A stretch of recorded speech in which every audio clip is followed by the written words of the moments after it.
¿Qué vendría a ser para nosotros inyección? ¿Ya? Una inyección es la acción porque hacemos acción de introducir un líquido donde en el interior del cuerpo mediante una jeringa. Esa es inyección.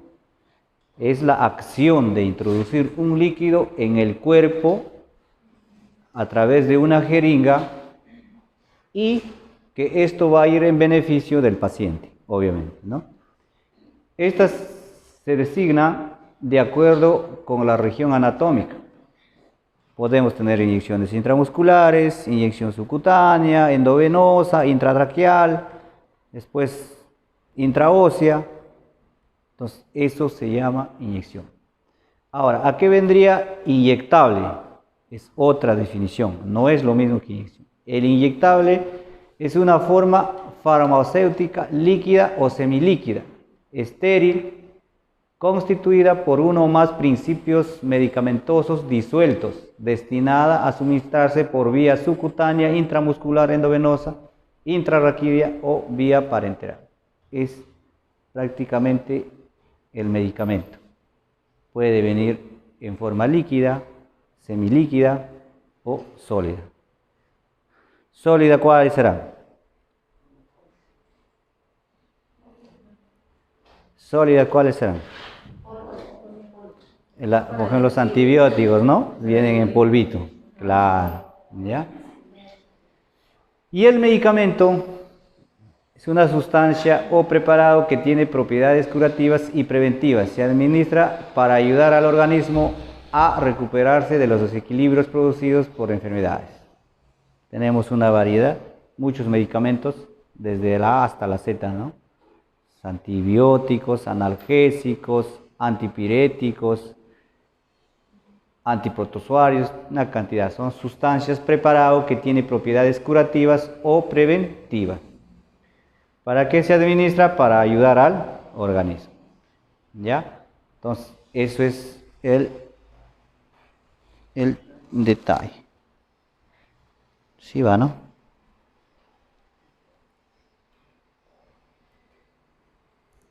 Ya está. La administración de medicamentos. Para la administración de medicamentos, primero nosotros nos tenemos que lavar las manos, ¿ya? Entonces, ¿qué vendría a ser la administración de medicamentos? Procedimiento mediante el cual se proporciona un medicamento, ¿ya? Es un procedimiento. Como es un procedimiento, lleva pasos, lleva pautas, ¿ya? Cuando nosotros hablamos procedimientos, tenemos que hablar ya de pasos, pautas, reglamentos y todo eso. Esta actividad es realizada por el personal de salud capacitado y debe garantizarse la seguridad para el usuario. Entonces, yo no voy a ir a administrar un medicamento a un paciente cuando no sé cómo se administra, con cuánto se diluye y por qué vía va a ir.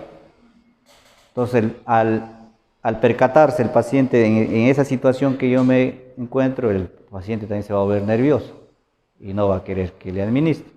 Entonces, nosotros tenemos que estar seguros cómo se hace todo el procedimiento para administrar ese medicamento al paciente, ¿ya? Entonces, la administración de medicamentos es un procedimiento, por ende, está susceptible o sujeto a pasos, guías, estrictamente según un orden. No puedo saltarme de un paso a otro. Me lavo la mano y pum, le voy a administrar al paciente. No. Tengo que lavarme las manos, reunir todos los materiales que voy a utilizar, luego, si es en polvo, cargarlo y una vez cargado, listo, colocarme los guantes e ir en el paciente. ¿Ya? No vayan a hacer que ustedes busquen el medicamento, otra persona se encarga de cargar al medicamento y otra persona se encarga de administrar ese medicamento. No. Uno solo tiene que ser responsable desde el momento que empezó el lavado de manos con reunir los materiales hasta terminar de inyectar al paciente y explicarle para qué es ese medicamento. ¿Ya? Efecto colateral. son los efectos farmacológicos no deseados por el medicamento. Por ejemplo, el paciente no nos dijo que es alérgico al metamizol, le administramos metamizol para la fiebre y empieza a enroncharse después de 2 minutos o 5 minutos. Y va avanzando el tiempo, sigue enronchándose y tiene dificultad para respirar y para hablar. Pasa 2 horas, ya no puede respirar. En 4 horas, paro respiratorio. ¿Ya? Entonces, nosotros tenemos que observarle al paciente. Primero tenemos que preguntarle si es alérgico a algún medicamento. Si no sabe, entonces hay que comunicarle, ¿no? Al familiar o al médico, no sabe si es alérgico o no es alérgico. Principalmente los medicamentos que hacen reacción inmediatamente son el metamizol, todo tipo de penicilinas y las amoxicilinas y el ketoprofeno y el ketorolaco. Entonces, eso todo hay que preguntarle nosotros. Entonces, cuando el paciente empieza a hacer su reacción inflamatoria de inmediato, no hay que esperar que se empeore de inmediato, porque fácilmente nos puede llevar a la mortalidad, sí a la mortalidad. Se pueden morir. ¿Ya? Ahora, la jeringa. La jeringa, ustedes saben, es un material, antiguamente era de metal, luego pasó a vidrio, ahora es de plástico, descartable. Hay de todo tipo de tamaño. Hay jeringa de 1 centímetro, de 3, de 5, de 10, de 20 y de 60. ¿Ya? Son de plástico. Vienen con su propia aguja para poder administrar. Ahora, cuando hablamos de las agujas, esa aguja que viene con la jeringa no lo vamos a utilizar para cargar y para administrarle al paciente. Entonces cambia el filo, desaparece el filo. Recuerden que una aguja es para punzar y también para cortar. Entonces cuando nosotros cargamos, roza las paredes de vidrio, entonces se va perdiendo el filo y a la vez se va contaminando. El hecho de sacar, luego graduar, botar el aire, y ya el medio ambiente lo contaminó. Entonces hay que utilizar una aguja 18. La 18 se utiliza para cargar. Ya con eso se carga y se cambia la aguja, la 20, listo cuando ya se va a administrar. Es decir, su aguja que viene consigo mismo con la jeringa se utiliza para administrar, más no para cargar. ¿Ya? Es la 20 o la 21. ¿Qué más? Estas jeringas no solo sirven para administrar medicamentos, también lo utilizan para extraer muestras. También la jeringa de 20 la utilizamos para hacer el lavado de oídos. La jeringa de 60 la utilizamos para administrar dieta a los pacientes. ¿Ya? Entonces, todo eso es el uso de una jeringa. Ahora, cuando nosotros entramos a inyectables, los inyectables en el transcurso han tenido su historia, ¿ya? Han tenido su historia. Han habido infecciones cruzadas de un paciente a otro paciente por la jeringa. También la jeringa nos ha ayudado en varias situaciones, no solo nos ha traído cosas negativas, también nos ha ayudado. Entonces, desde hace muchos años la aplicación de medicamentos ha sido una de las formas para aliviar y prevenir las enfermedades de los pacientitos.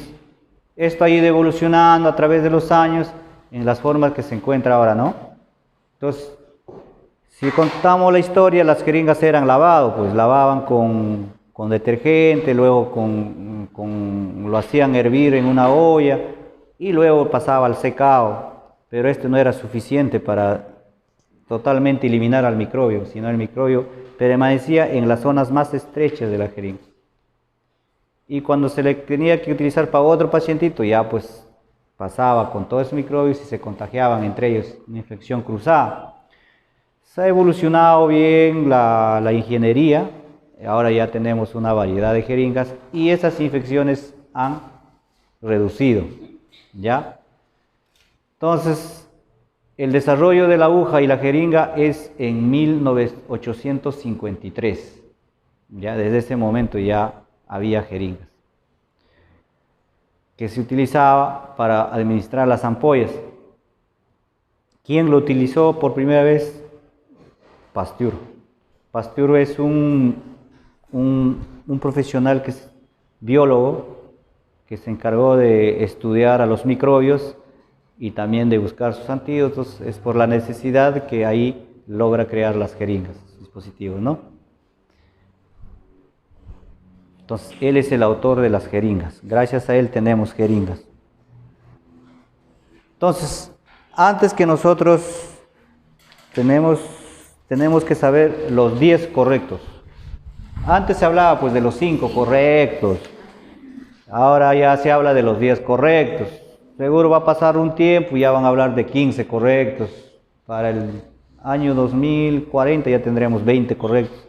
Entonces van aumentando según estudios, pero lo importante es lo siguiente.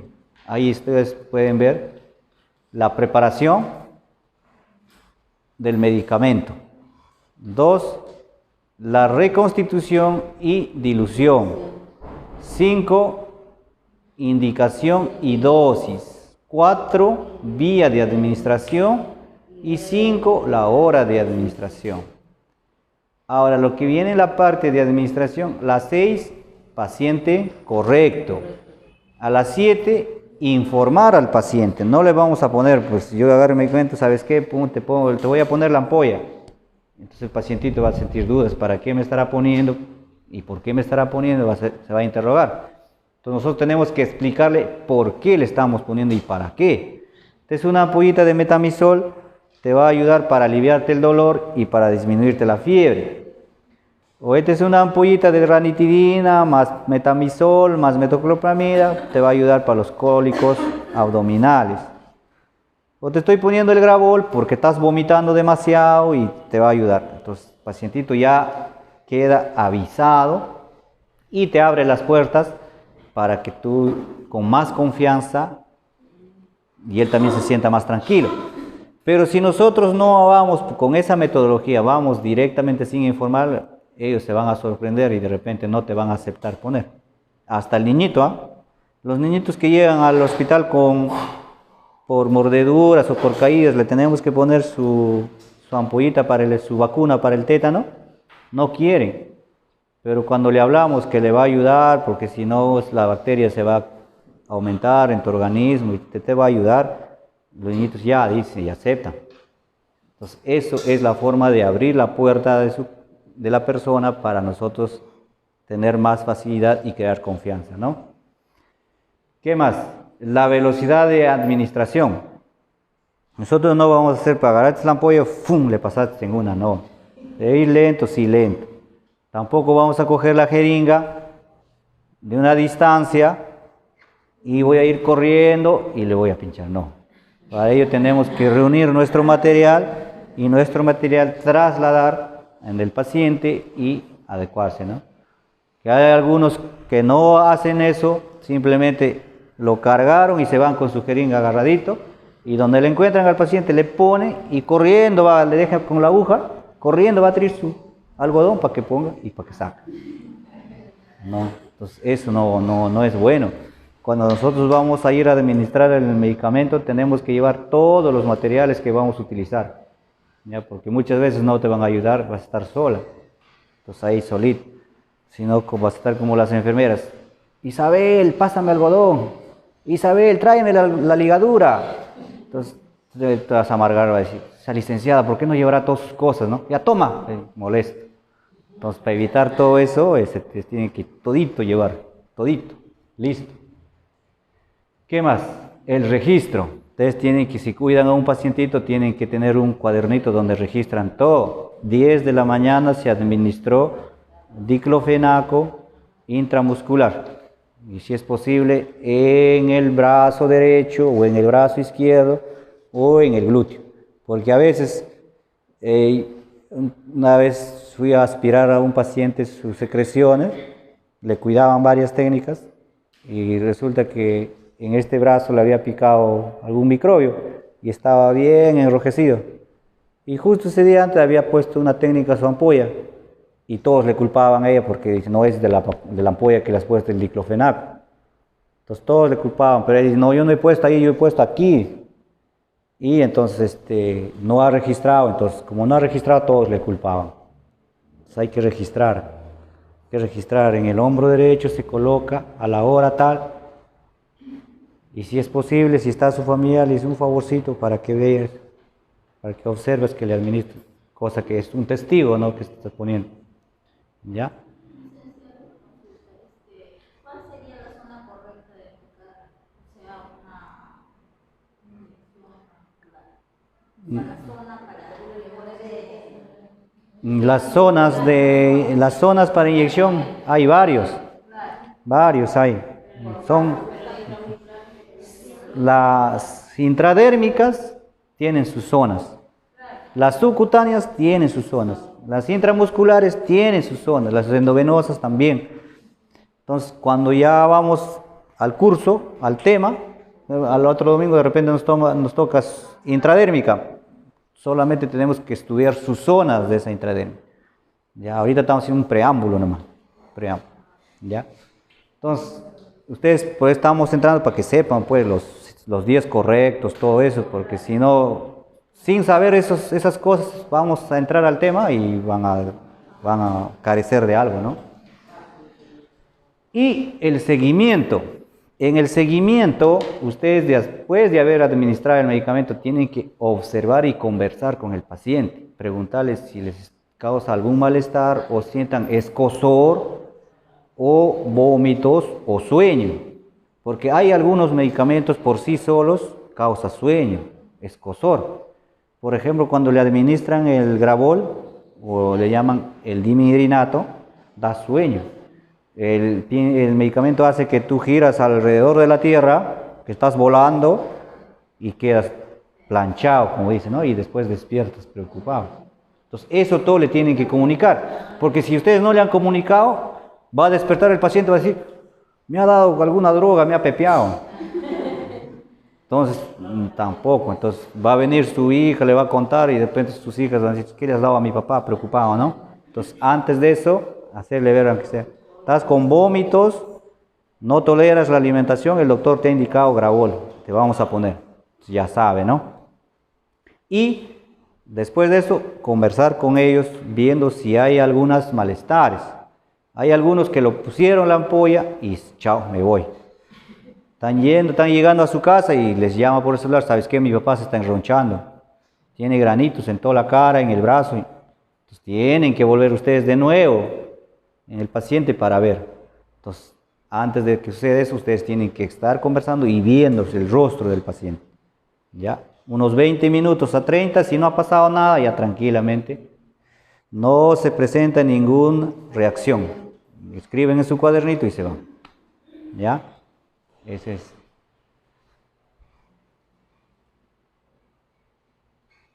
Y también hay que tener esto presente, los 4 yos, ya les decía. ¿Ya? Este es importante. Yo preparo, yo administro, yo registro y yo respondo.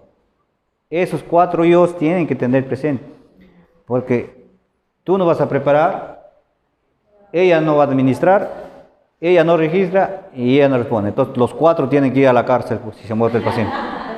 No, ese está mal, pero hay donde hay compañerismo, a veces trabajan dos técnicas, les, tú prepáralo nomás, yo lo voy a administrar. Y luego en la tarde, ¿qué ha pasado con el pacientito? Está mal. ¿Quién le ha administrado?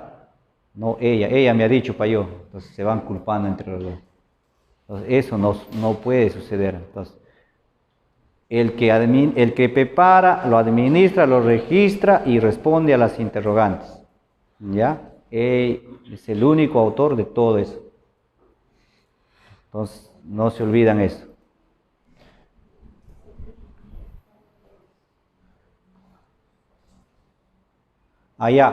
Y no se olviden que cuando van a administrar un medicamento, aparte de informarle al paciente, se tienen que percatar de la fecha del vencimiento del medicamento, ¿ya? Ahora, por ser un medicamento, también hay algunas industrias farmacéuticas que al medicamento solo le dan una vía, dice, rotulado, vía de administración intramuscular, pero el doctor a ustedes les ha dicho endovenoso, entonces es mejor que consulten. Por ejemplo, nosotros tenemos la vitamina K que se administra en el hospital hay que se administra por vía intramuscular, pero en las farmacias afuera venden por vía endovenosa. Entonces, como y cuesta más, pues, ¿no? O sea, en las farmacias afuera cuesta más. Entonces, como en el hospital está 2 o 20 céntimos, 30 céntimos, se la compra. Pero el doctor ha escrito endovenoso. Y en la ampolla dice intramuscular. Entonces, voy y le pregunto, doctor, esta ampolla solamente es para intramuscular, más no endovenoso. Ya pues pásalo lento, con un cloruro de 100 disuelto, ya es otra cosa, ya les informaba, ¿no? Ya les informaba. Si el paciente logra desarrollar alguna reacción, ya pues ya está informado el doctor, pues el doctor tiene que responder, pues, porque él ha indicado, yo he administrado nada más. Entonces, eso es así. Entonces, tienen que trabajar así, ver lo que dice la ampolla y corroborar con la receta. Y no se olviden de la fecha de vencimiento, porque un medicamento vencido puede causar reacciones, sí causa reacciones, hasta la muerte. ¿Ya?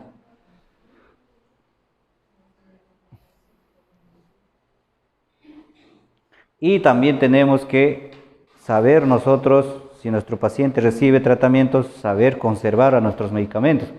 Hay algunos señores que tienen a sus papás, a sus mamás, salen a trabajar, se mantienen ocupados, entonces de una vez lo compran toditas sus ampollas. El médico le ha indicado antibiótico por 7 días y ya se compraron todo el medicamento para los 7 días. ¿Y dónde lo tienen almacenado? En una bolsa, guardado encima del sillón, en una bolsa encima de la mesa. Entonces ese medicamento se está malogrando. Tiene que saberse guardar, ¿ya? Entonces, en ese caso, ustedes tienen que consultar al médico en qué lo guardo, en una cajita o lo meto al fridge, porque hay, por ejemplo, derivados de la vitamina C y otras ampollitas multivitamínicos que tienen que estar dentro del fridge, pero no en el congelador, sino con un vasito aislado. Entonces, si lo tienen afuera, ya se va disipando, o sea, terminando su principio activo, y por gusto va a ser que les pongan. ¿Ya? Entonces, es otra cosa. Ahora, ustedes cuando ven las ampollitas de color marrón oscuro, eso no es porque el médico, el químico farmacéutico que inventó el medicamento, que a mí me gusta el color marrón y lo hago de marrón. No, no es por eso. No, es porque ese medicamento es fotosensible. Fotosensible. Si hay una luz, un foco ahí, entonces hay que cubrirlo, hay que tenerlo protegido de la luz.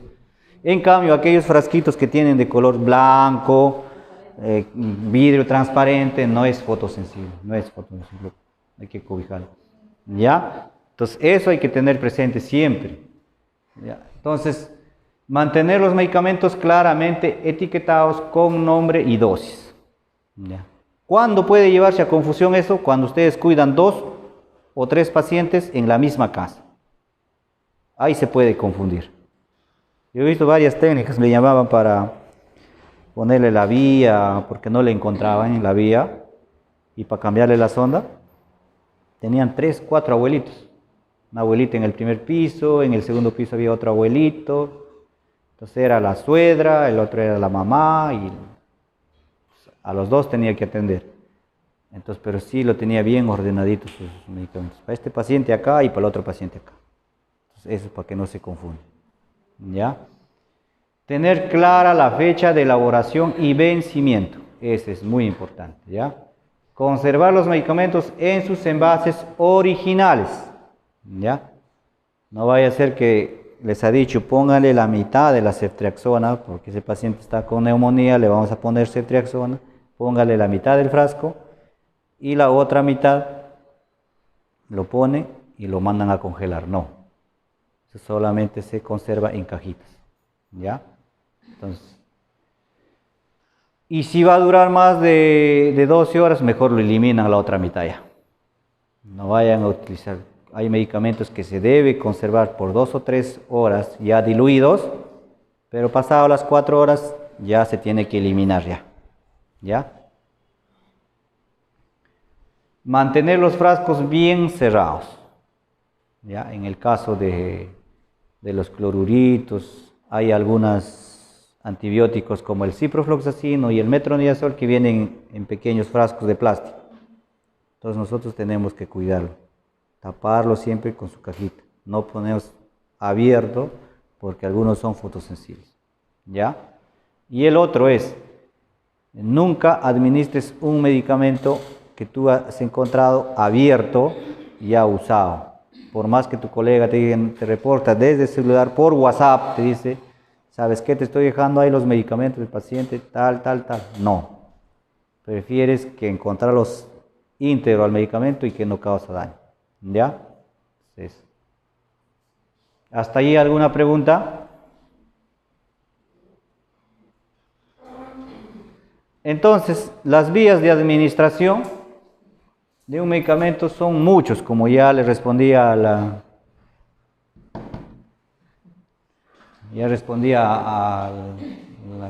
uno de sus colegas, me decía las vías, ¿no? Esas son las vías. Enteral, parenteral y tópica. Esas son las formas, las vías de administración del medicamento. Enteral, parenteral y tópica. En enteral vamos a tener, pues, que es la natural, ¿no? La oral, que se toma una tabletita para una vitamina B, un paracetamol, después una amoxicilina por vía oral. Sublingual, mayormente se utiliza ahí debajo de la lengua, captopril, muy bien, y el Storbide también, ya. Entonces, y también rectal, ya por el recto también. ¿Qué ha pasado? Rubén, ¿qué pasó? Entonces, en la rectal mayormente se pone pues los supositorios, ya los supositorios. Ahí cuando el paciente está estreñido, enema, todo lo que es rectal. Pues. Ya, entonces, esas son las formas, mayormente acá utilizamos la vía oral, ¿no? Sus tabletitas. Ahora, cuando utilizamos la vía oral, aquellos que cuidan pacientes abuelitos, geriátricos y los pacientes psiquiátricos, tienen que tener cuidado. Tú le das la pastilla a él y ellos hacen rodar y tal que el medicamento se esconde aquí. Y te hace fuerza, pasó. Tienen que tener cuidado, no son bien hábiles. Usted mismo tiene que decir, abre la boca, ahí. Y que pase. Y luego que ha pasado el agua, dice, abre la boca, levanta la lengua a buscar. A veces lo ponen debajo de la lengua. Entonces, esos pacientes psiquiátricos saben la forma de cómo no esconder. ¿Ya? Entonces eso tiene que hacer. Y en los abuelitos también. Hay abuelitos que no quieren tomar su pastilla. En la rectal mayormente se utilizan los supositorios, los enemas. Y para los niñitos, cuando están con fiebre, se le pone supositorio también por ahí. ¿Ya? La rectal. Cuando utilizamos la vía parenteral, lo que llamamos artificial, ahí estamos con la intradérmica, la subcutánea y la muscular. Entonces, en esa parenteral hay otras vías más. Actualmente ya estamos utilizando la intraósea. Dentro del hueso va. Del hueso. Son agujas más gruesas que nosotros administramos en pacientes que están chocados, pacientes que vienen por hemorragias masivas. Entonces tratamos de devolverle el líquido que ha perdido tanta sangre y repasarle lo más rápido posible. ¿Ya? O también ahora hay las infiltraciones que llaman, va dentro de las articulaciones, ¿no? Dentro de las articulaciones, pum, por un mes, 2 meses, 3 meses estás tranquilo y ahí vuelve ya a perder su efecto el medicamento ya otra vez. ¿Ya? Pero esas son las formas de parenteral, intradérmica, subcutáneo, intramuscular. ¿Ya? Y luego tenemos la vía tópica natural. Entonces, ahí pueden utilizar las cremas, pueden utilizar las soluciones, hay cremas para la micosis, antibiótico, entonces todo tipo de cremas. ¿Ya? Entonces, eso es lo tópico. ¿Hasta ahí alguna pregunta?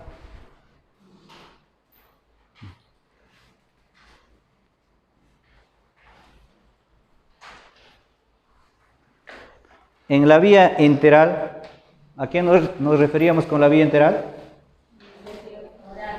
La oral, ¿no? Entonces, cuando nosotros administramos un medicamento por vía oral, la absorción, la asimilación, todo va a ser más lento. El medicamento hará su acción, va a ser en cuestión de 30 minutos a 1 hora, más lento que la vía parenteral. ¿Ya? Entonces los medicamentos son absorbidos por la vía gastrointestinal. Un momento permanecerán en el estómago, gracias al líquido biliar y a las enzimas se tendrá que disolver, luego pasará al intestino delgado y se hará la absorción. ¿Ya? Entonces, ¿cuáles son las ventajas de esta vía enteral? Fácil de utilizar, cómoda y menos agresiva. Y desventajas, no se puede utilizar si el paciente tiene náuseas, vómitos o diarrea, si tiene compromiso de la conciencia o mala absorción. Ya está.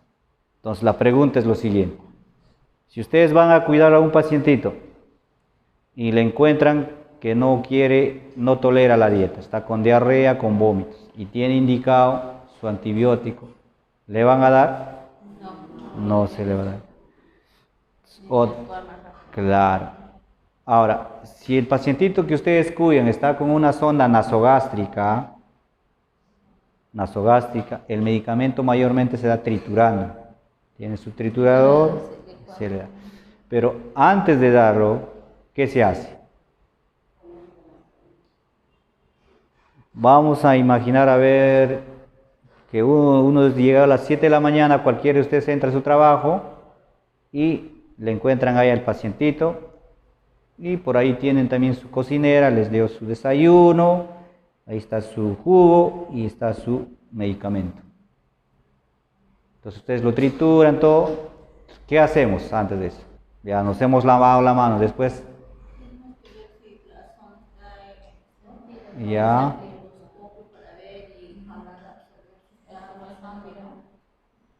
más o menos, ya tibio.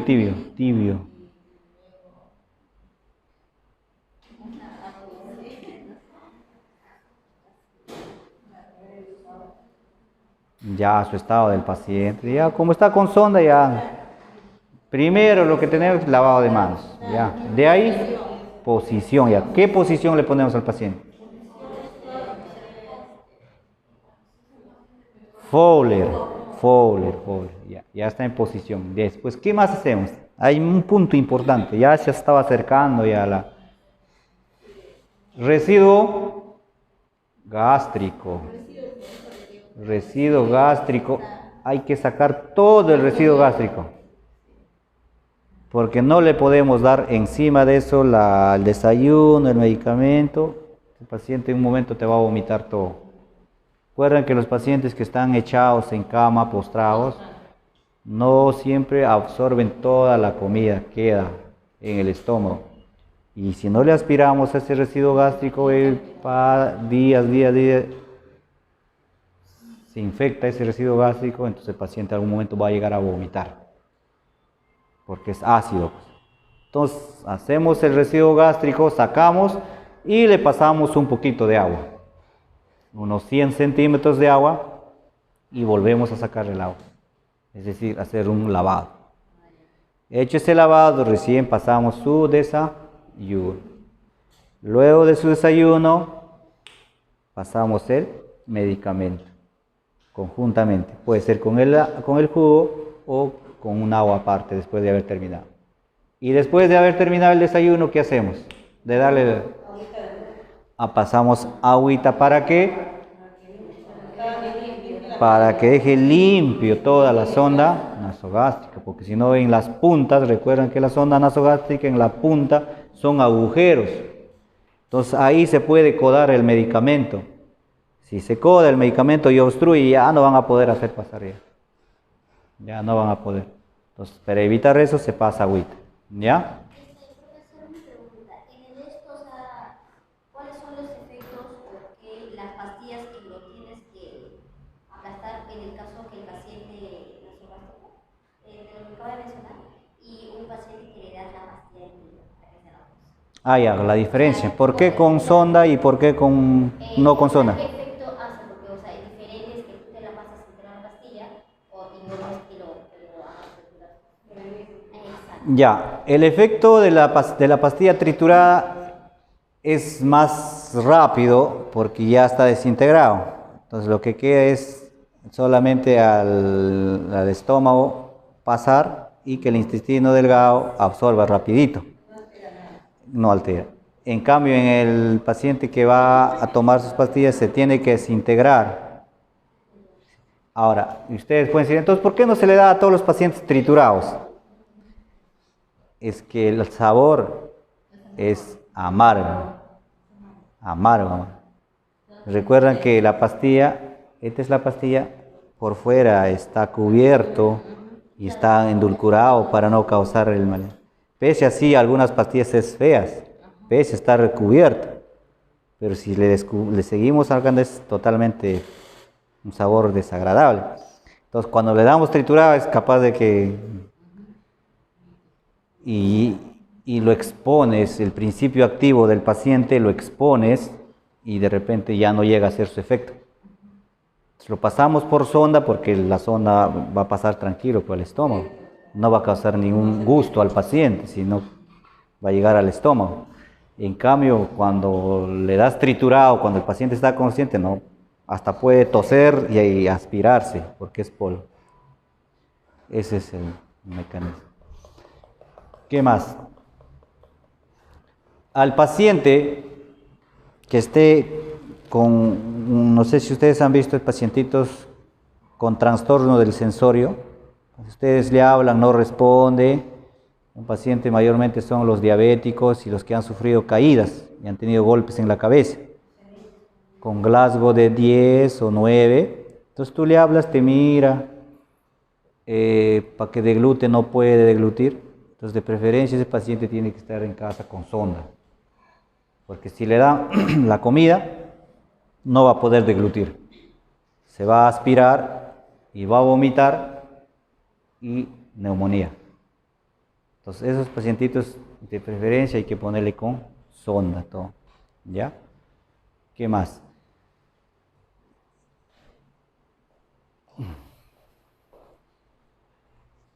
Ya, y algunos por ahí también me preguntaban, ¿se puede dar el medicamento con gaseosa? No. El medicamento mayormente tratan de darle con agua, con agüita. ¿Ya?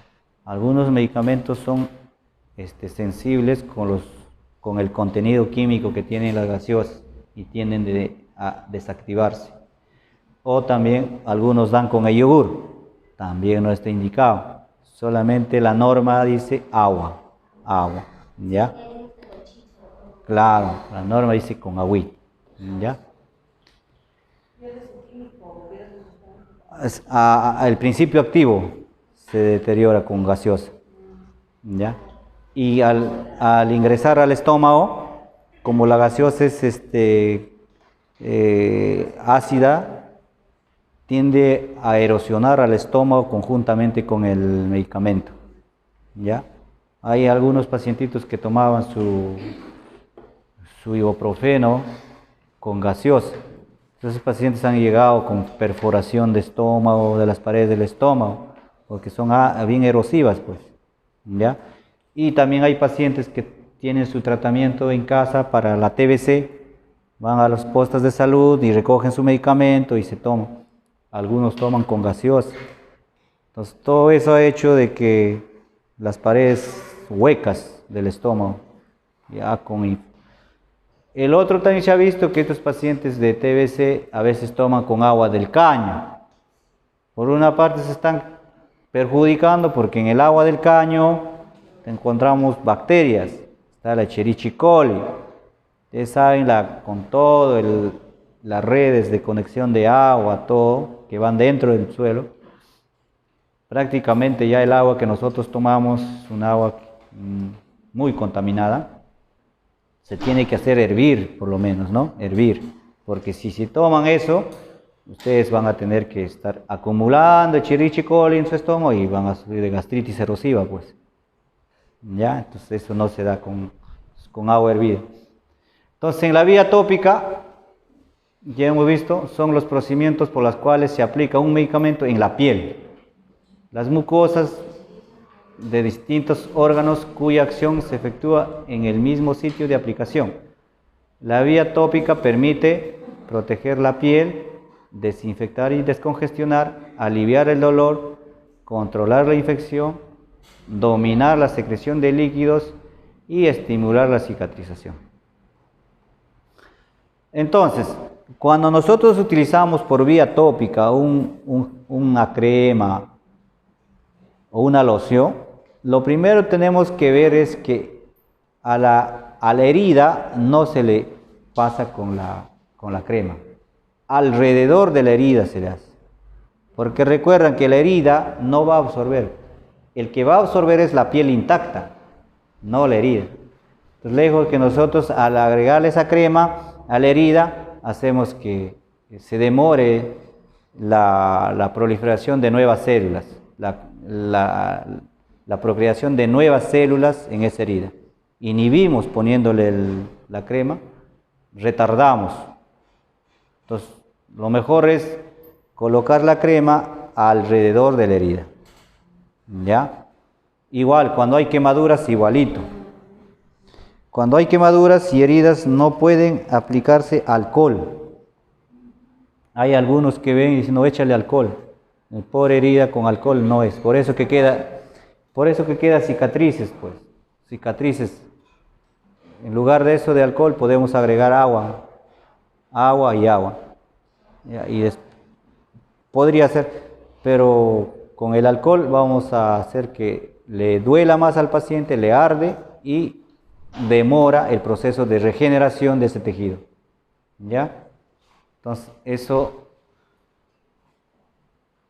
Y cuando tienen pacientes con escaras y que tienen una herida,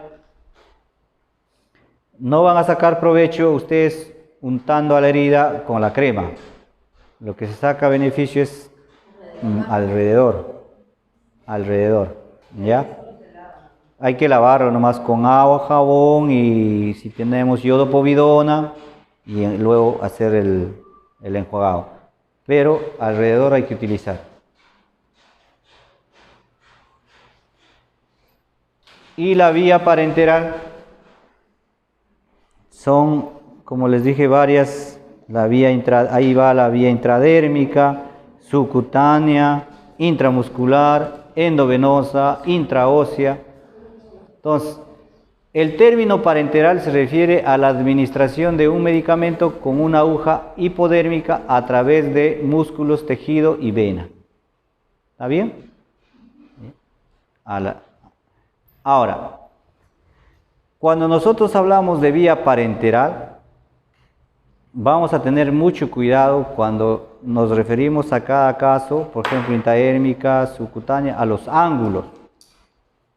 A veces queremos administrar una intramuscular con el mismo ángulo que la subcutánea. No, cada uno tiene sus ángulos determinados, su forma correcta, ¿ya? Y sus zonas correctas también. Entonces, y queremos poner un medicamento por vía venosa, ya buscaron la vena y lo lograron aquí. Entonces agarró la aguja de aquí para allá le puso. Entonces el medicamento iba y se iba acumulando acá, cuando debe ser al revés, de aquí para acá o de aquí para acá, ¿no? Entonces, al revés. Entonces todo eso vamos a ir viendo nosotros en el desarrollo de cómo debe ser su procedimiento, ¿no? Los fines de los inyectables son varios: fin terapéutico, fin preventivo y fin curativo. En el fin terapéutico, ya la administración de los medicamentos para contrarrestar una enfermedad. Por ejemplo, tenemos los antibióticos, la ceftriaxona, la clindamicina, el meropenem, la vancomicina, el ciprofloxacino, el metronidazol. Entonces son antibióticos que nos van a ayudar a contrarrestar la enfermedad que está infectada. O también de repente el paciente va a sentir dolor abdominal, tendremos que administrarle un analgésico. O el paciente se está edematizando por comer mariscos, también tenemos que administrarle sus medicamentos como antihistamínicos para inhibir el desarrollo de esas sintomatologías. Entonces, ese es el fin terapéutico, para disminuir o contrarrestar la enfermedad. En el fin preventivo se administran, en este caso, las vacunas para evitar las epidemias. Ya les había dicho hace un momento. Ya les había dicho que las vacunas son únicamente prevención. ¿Ya? Entonces, en el fin curativo son medios de contraste para realizar ciertos exámenes, por ejemplo, la angiografía. ¿Ya? Entonces, en este fin curativo tenemos varias sustancias de contraste. Cuando ustedes de repente van a ver más adelante o ya han visto pacientes que se pueden realizar su tomografía con contraste y sin contraste, la angiografía con contraste. ¿Por qué? Cuando se realiza la tomografía sin contraste, no se puede visualizar bien los vasos sanguíneos. En cambio, cuando colocamos una sustancia de contraste, te pasan por la vena, entonces va manchando todas tus arterias. Pues. La sustancia de contraste va pegando, manchando, pintando. Entonces te toman la tomografía, ven en qué parte de eso está cuando se revienta una arteria, ¿cómo se llama? Un aneurisma. Un aneurisma. Entonces van observando, por ejemplo, le toman un TEN con contraste del cerebro, se le pone la sustancia de contraste por la vena, entonces queda manchado todas las arterias del cerebro de ese contraste. Entonces le toman la placa, ahí se ve, ahí es donde reventó la aneurisma. Recuerden que un aneurisma es la inflamación de una arteria. Una arteria se ha inflamado y con la presión que hacemos, de repente al ir a defecar o al toser, o hemos entrado en un pánico de una ira y una cólera, ¡pum!, se reventó. Y empieza a sangrar el paciente y queremos saber a qué nivel está ese sangrado. Entonces se pone la sustancia de contraste, su tomografía y se ve claramente. ¿Ya? O también se ve para no solo el cerebro, también para el tórax y otros miembros inferiores. ¿Ya? Esa es la sustancia de contraste.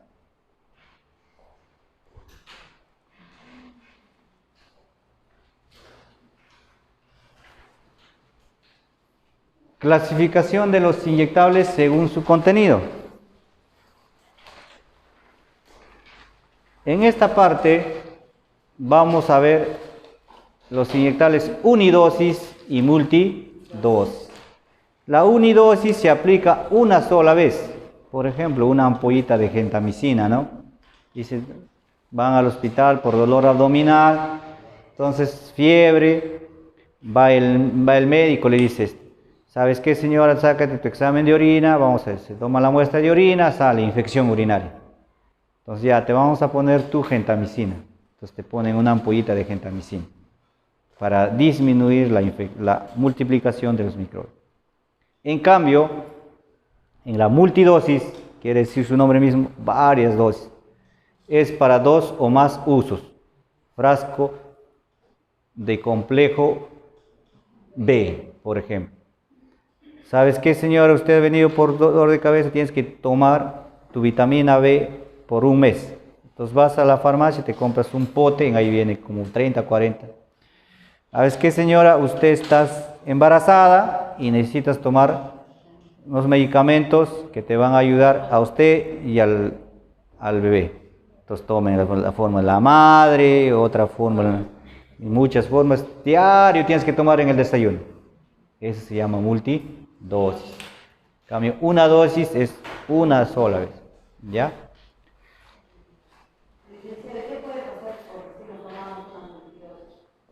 Ahora hay pacientes psiquiátricos que tienen en su casa, como digo, su mamá, sus familiares le han comprado ya toda su medicina para que tome. Se entró en depresión, se agarró todo, ¡pum!, se hizo pasar todito. Antes de las 2 horas, de los 40 minutos, si no traen ese paciente, ya puede absorberse una cantidad de esos medicamentos, que puede producir daño hepático, daño renal y daño neuronal. Más es el daño al riñón. A raíz de eso se puede producir una insuficiencia renal, el pacientito ya el riñón se malogró, tienen que llevarle todos los días a hacer sus diálisis. Si es que no hay plata, hay que hacerlo interdiario. Interdiario, su diálisis. En cambio, si el paciente lo han traído antes de los 40 minutos, un lavado gástrico, se le coloca una sonda nasogástrica gruesa por la nariz, entonces se le hace el lavado gástrico. Se le va sacando todo el medicamento hasta que queda sano. Pero si el paciente ha demorado 3, 4 horas, a las 6 horas está viendo, ya no sé, ya se absorbió ya, pues. A las 5 o 6 horas ya se absorbió el medicamento, hay que ver las consecuencias y muchos de los pacientes, como les digo, quedan con daño renal, daños hepáticos. ¿Ya? ¿Otra pregunta?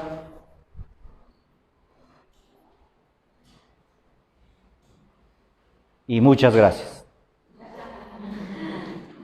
¿Hasta ahí alguna pregunta? Una pregunta que se habló del estómago de la que produce la gastritis. Creo que yo tengo entendido que la gastritis la produce, creo que el helicobacter y este tipo de Escherichia coli. ¿Cuál de los dos?